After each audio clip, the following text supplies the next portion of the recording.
ओम शांति। आज 21 फरवरी 2023। आज की ईश्वरी वाणी की मुख्य पंक्तियाँ हैं। मीठे बच्चे, किसी भी चीज़ में आसक्ति नहीं रखनी है। किसी भी चीज़ में आसक्ति नहीं रखनी है। देह सहित सबसे पूरा बैगन बनना है। शिवपुरी और विष्णुपुरी को याद करते रहना है। प्रश्न है, गरीब निवाज बाप गरीब बच्चों को भी किस बात में आप समान बना देते हैं? उत्तर है, बाबा कहते जैसे मैं फ्रॉक दिल हूँ, ककपल ले तुम्हें बादशाही देता हूँ, ऐसे तुम बच्चे भले गरीब हो लेकिन फ्रॉक दिल बनो। थोड़े पैसे से भी ये गवर्नमेंट यूनिवर्सिटी खोल दो, इसमें खर्चा कोई नहीं। 3-4 ने भी इस यूनिवर्सिटी से अच्छा फल पा लिया तो खोलने वाले का और सौभाग्य। सिर्फ सपूत बनकर रहना है। कभी काम क्रोध के वश सतगुरु की निंदा नहीं कराना। ओम शांति। बाप दादा और मम्मा, मम्माएँ 2 होती हैं, दादी और माता। ये तुम्हारी बड़ी माँ है, परंतु बच्चों को संभालने के लिए जगदम्बा निमित्त बनी हुई है। शिव बाबा है बहुरूपी, वह बहुत खेलपाल भी करते हैं। स्वेज होते हैं ना, जब सगाई होती है तो भी स्वेज करते हैं, और जब शादी का समय होता है तो दोनों फटे हुए कपड़े पहनते हैं, तेल लगाते हैं। ये रस्म भी यहाँ की है। तुम बच्चों को भी बाप समझाते हैं कि पूरा बेगर बनना है। कुछ भी नहीं होगा तो सब कुछ मिल जाएगा। देह सहित कुछ भी ना रहे। शिवपुरी विष्णुपुरी तरफ ही बुद्धि योग लगाना है और कोई भी चीज़ में आसक्ति ना हो। पवित्र भी जरूर बनना है। देखो मीरा का कितना गायन है। लोक लाज खोई सिर्फ इस पवित्रता के कारण कितना नाम निकला है। उनको तो ज्ञान अमृत भी नहीं मिला, सिर्फ श्री कृष्ण से प्रीत थी।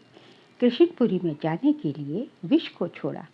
जैसे स्त्री पति के पिछाड़े सती बनती है ना, अब ऐसे तो नहीं। मीरा याद करते करते कोई कृष्णपुरी में गई। उस समय कृष्णपुरी तो थी ही नहीं। मीरा को 500-700 वर्ष हुए होंगे। भक्ति बहुत अच्छी थी, भक्तिन बहुत अच्छी थी, इसलिए कोई अच्छे भक्त के घर जन्म लिया होगा। उनका नामाचार कितना चला आता है। वह तो मीरा भक्तिन थी। तुम सभी ज्ञान मीराएं बनती हो। तुम आए हो सूर्यवंशी चंद्रवंशी महारानी बनने के लिए। भल कपड़े अनपढ़े पढ़े के आगे भरीट होते हैं, परंतु महारानी तो बनेंगे ना। अगर बचपन को भूल हाथ छोड़ दिया फिर तो कभी नहीं महारानी बनेंगे और ही प्रजा में भी कम पद पाएंगे। वैकुंठ में तो आएंगे परंतु कम पद। बाबा ने समझाया है, भक्ति करने वालों से पूछना चाहिए कि तुम क्या चाहते हो, कृष्ण की भक्ति क्यों करते हो। जरूर दिल होगी कि इनकी राजधानी में जाए, परंतु वहाँ जाएंगे कैसे। बहुत मनुष्य कहते हमको शांति चाहिए, परंतु अशांति तो सारी दुनिया में है ना। तुम एक को शांति मिलने से क्या होगा। हम तुमको 21 जन्मों के लिए सदैव सुखी बना सकते हैं। देवताएं इस भारत में ही सदा सुखी थे। अब वे राजधानी स्थापन हो रही है। यहाँ तो है ही माया का राज्य। शांति मिल ही नहीं सकती। शांति के लिए अलग जगह है, सुख के लिए अलग जगह है। सुख धाम में सब सुखी होते हैं, कोई एक भी दुखी नहीं रहता। और शांति धाम में सब शांति, वहाँ सबको शांति ही शांति है। और दुख धाम में फिर एक भी सुखी नहीं रहता। यथा राजा रानी तथा प्रजा सब दुखी ही दुखी हैं। सुख धाम में कभी जानवर भी दुख नहीं पाते। शांति की दुनिया ही अलग है, जिसको निर्वाण धाम शांति धाम कहा जाता है। कहते हैं फलाना निर्वाण धाम गया, परंतु गया कोई भी नहीं। अगर खुद चला गया तो फिर क्या करके गया। सब दुखी ही दुखी हैं। कितने लड़ाई झगड़े हैं। वह कहते हमारे देश से हिंदू निकल जाए, वह कहते फलाने निकल जाए, एक दो को सहन नहीं कर सकते। अब बाबा भी देखते हैं अनेक धर्म हो गए हैं तो लड़ते रहते हैं, इसलिए सभी दे के धर्मों को निकाल देते हैं। बाबा कहते हैं जो भी धर्म वाले हैं सबको हम दे के धर्मों से निकाल देंगे। सतयुग में सिर्फ एक देवता धर्म रहता है। दे के धर्म हिंदू मुसलमान ये सब जो है जन्म लेने के बाद ना हुए ना, जन्म से तो सब जो है क्या थे, अशरीरी आए थे ऊपर से, लेकिन यहाँ आके कोई हिंदू बना, कोई द्वापर से कोई हिंदू, कोई मुसलमान, कोई सिख, कोई ईसाई, सब इसलिए इन सबको क्या कहते हैं, दे के धर्म जो है। तो बाबा कहते हैं सब ये दे के धर्म जो है अभी जो है कलयुग अंत में कितने हैं तो सब जो है ख़त्म हो जाएंगे और सतयुग में सिर्फ एक जो है देवी देवता धर्म रहेगा। सतयुग में सिर्फ एक देवता धर्म रहता है। ये सब ज्ञान तुम बच्चों की बुद्धि में है। हाथ में चित्र उठाए जाकर वानप्रस्थियों को समझाना चाहिए, मंदिरों में जाना चाहिए, उनसे पूछना चाहिए शंकर के आगे शिव दिखाते हैं तो जरूर वह शंकर से बड़ा हुआ ला। अगर शंकर भगवान का रूप है तो फिर उसके सामने शिवलिंग रखने की क्या दरकार है। मंदिरों में जो शिव का मंदिर होता है तो जो है शंकर की जो वो होती है तपस्या करते हुए जो दिखाते हैं, प्रतिमा दिखाते हैं, उसके आगे एक शिवलिंग भी रखा होता है। तो यही बाबा कहते हैं यदि जो है उसको रखने का क्या तात्पर्य है। सन्यासी अपने को ब्रह्म ज्ञानी तत्व ज्ञानी कहलाते हैं, शिव का उनको पता ही नहीं। तत्व तो रहने का स्थान है, वह फिर ब्रह्म और तत्व को भी एक नहीं मानते। अच्छा ब्रह्म ज्ञानी तत्व ज्ञानी है, फिर अपने को शिव क्यों कहलाते हैं। वह तो समझते हैं शिव भी एक ही है, ब्रह्म भी एक ही है। अब ब्रह्म तो है ही रहने का स्थान, मनुष्य तो बहुत मुंझे हुए हैं। तुम बच्चों को अब होशियार होना है। तुम सन्यासियों को भी समझा सकते हो, उनसे भी कोई निकलेंगे जो असल देवता धर्म के होंगे। सन्यासियों भी तो ऐसे होगा ना जो पहले देवी देवता धर्म का होगा और बाद में कन्वर्ट हो गया होगा सन्यास धर्म में।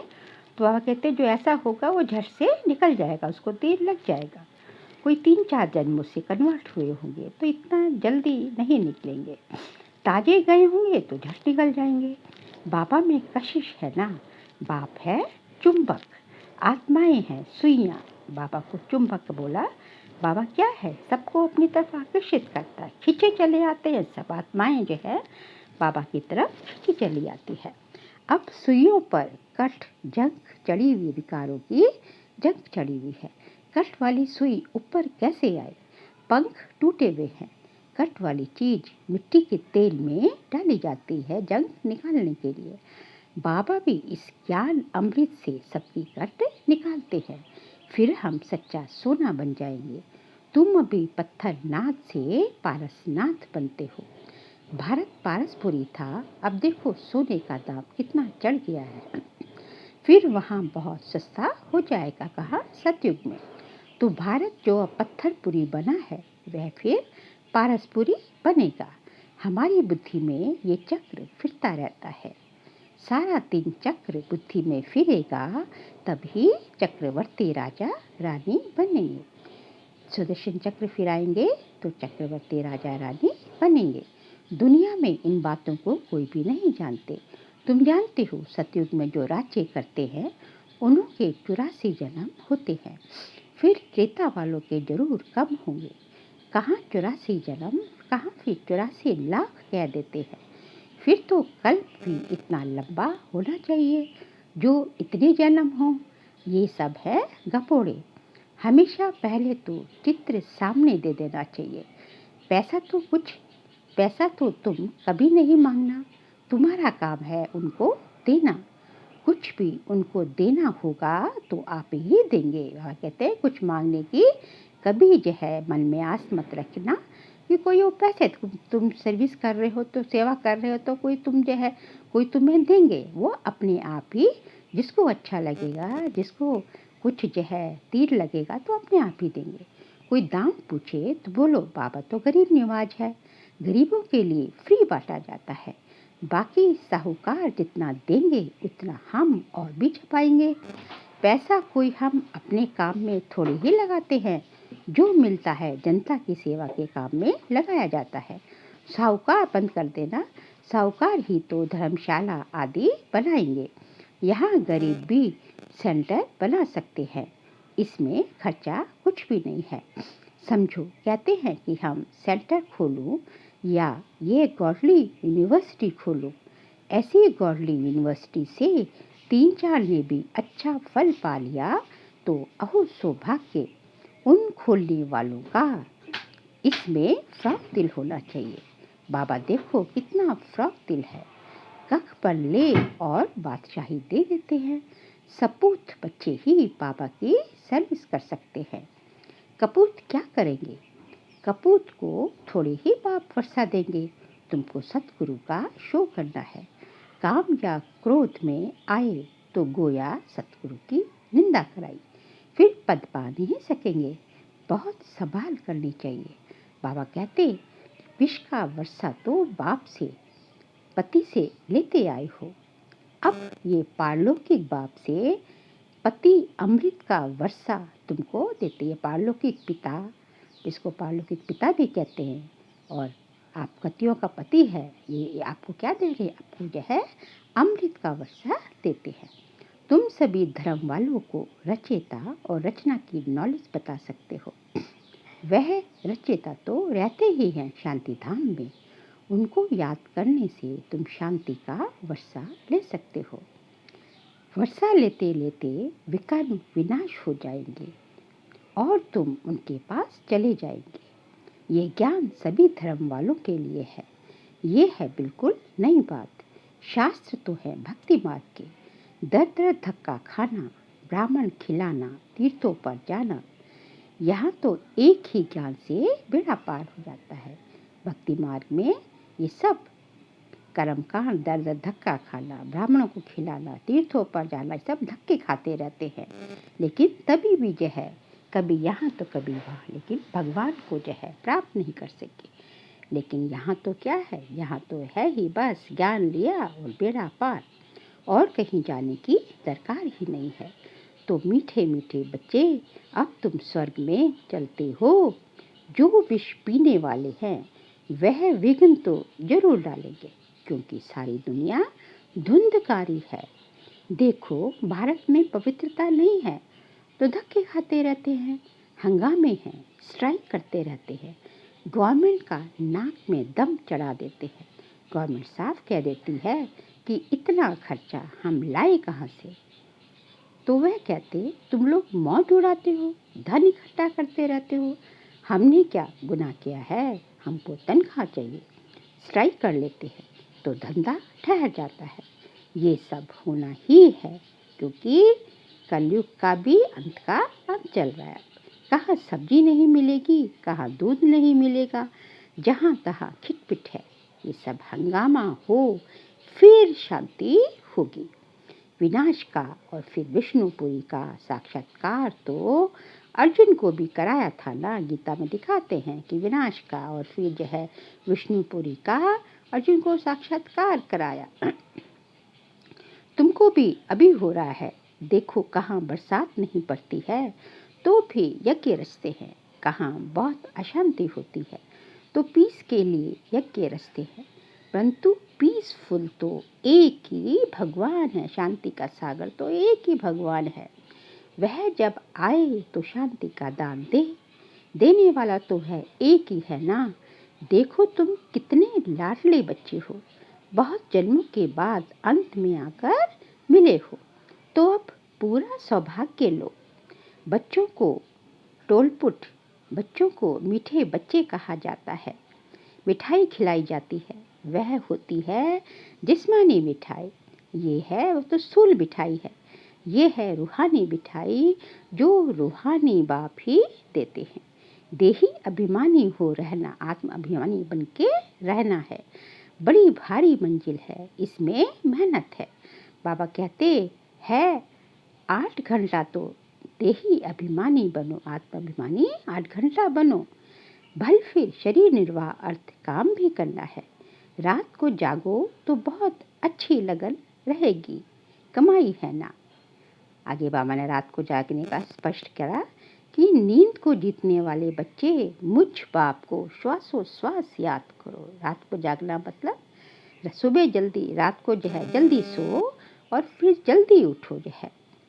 ये नहीं कि पूरी रात जाग के जो है बाबा को याद करेंगे तो जो है इस जिस जिस तुम जो है अपने जो है शरीर से जो है जो रथ है आपका उसकी देखभाल नहीं करेंगे तो फिर कैसी सेवा करेंगे, उसके भी तो संभाल करनी है ना।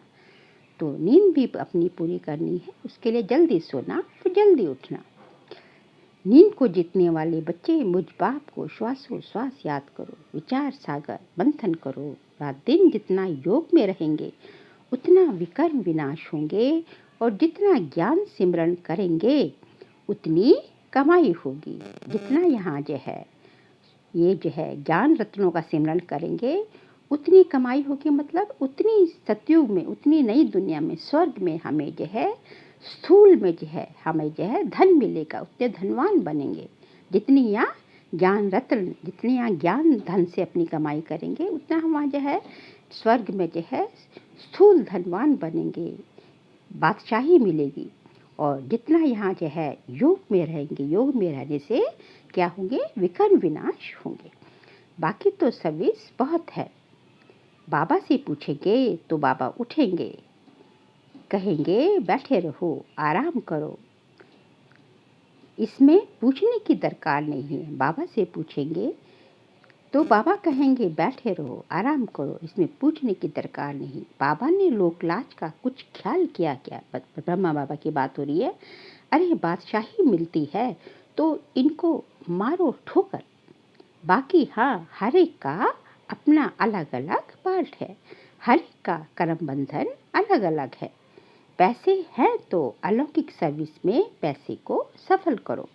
ये तो बच्चे समझते हो, इस ज्ञान मार्ग में जरूर विघ्न पड़ते हैं क्योंकि पवित्रता का सवाल है। जो भी धर्म स्थापन करने आते हैं उन्हीं को पवित्र जरूर बनाना पड़े। इस समय तो बहुत मनुष्य गंदे हैं, विघ्न भी बहुत डालेंगे, झूठ कलंक भी लगाएंगे। इन बातों से डरना नहीं है, कुछ भी हो घबराना नहीं चाहिए। 5000 वर्ष पहले भी ये कलंक लगे थे, नथिंग न्यू। अब भी लगेंगे, झूठी झूठी बनावटी बातें भी करेंगे। किसको रिस्पॉन्स ठीक ना मिलने से भी हंगामा करते हैं। आहिस्ते आहिस्ते सन्यासी, उदासी आदि सब धर्म वाले आएंगे। अब बाबा कहते हैं धीरे धीरे सब जय ब्रह्म कुमारी में बाबा के भगवान के पास एक यही रास्ता है भगवान को पाने का। तो सब धीरे धीरे आएंगे यहाँ। सबको बाप की नॉलेज जरूर लेनी है, ये चित्र भी सारी दुनिया में जाने हैं। कभी क्रोध में आकर वाद विवाद नहीं करना है। भल जाए कोई निंदा करे, गुस्से में कभी नहीं आना चाहिए। बच्चों को रिफ्रेश हो फिर सर्विस करनी है। दिन प्रतिदिन कायदे कानून भी सुधरते जाएंगे। दुनिया के कायदे कानून तो बिगड़ते जाते हैं क्योंकि वह तो तमो प्रधान बनती जाती है। हम तो सदो प्रधान बन रहे हैं। अच्छा, तुम बच्चे हो राज ऋषि, तुम कहेंगे हम अभी तपस्या कर रहे हैं वानप्रस्थ में जाने के लिए। ऐसा जवाब देने का कोई मनुष्य को अकल नहीं, वह तो वानप्रस्थ को समझते ही नहीं। तुम कहेंगे हम राजयोगी हैं, जीवन मुक्ति के लिए तपस्या कर रहे हैं। सिखलाने वाला है एक पारलौकिक परमपिता परमात्मा, ज्ञान का सागर। ऐसे ऐसे माताएं बैठ समझाए तो सब वंडर खाएंगे। बोलो, हमको पारलौकिक परमपिता परमात्मा पढ़ा रहे हैं भविष्य ऊंच पद प्राप्त कराने के लिए। अच्छा, मीठे मीठे सिखल दे बच्चों को, बच्चों प्रति माता पिता बाप दादा का याद प्यार और गुड मॉर्निंग। रूहानी बाप की रूहानी बच्चों को नमस्ते। हम सब रूहानी बच्चों की रूहानी बाप दादा को नमस्ते नमस्ते नमस्ते। सार के लिए पॉइंट से भल कोई निंदा करे, हमें गुस्से में नहीं आना है, किसी से भी वाद विवाद नहीं करना है, रिफ्रेश हो फिर सर्विस करनी है। नींद को जीतने वाला बनना है, रात को जागकर भी बाप को याद करना है और ज्ञान का सिमरन करना है। देही अभिमानी रहने की प्रैक्टिस करनी है। आज का बाबा का वरदान है, इंतजार को छोड़, इंतजाम करने वाले वियोगी के बजाय सहयोगी सो सहज योगी भव। इंतजार को छोड़, इंतजाम करने वाले वियोगी के बजाय सहयोगी सो सहज योगी भव। कई बच्चे इंतजार करते हैं कि ये छोड़े तो छूटूं, ये टकराव छोड़े तो छूटूं, लेकिन ऐसा नहीं होता। ये तो माया के विघन व पढ़ाई में पेपर समय प्रति समय भिन्न भिन्न रूपों से आने ही है।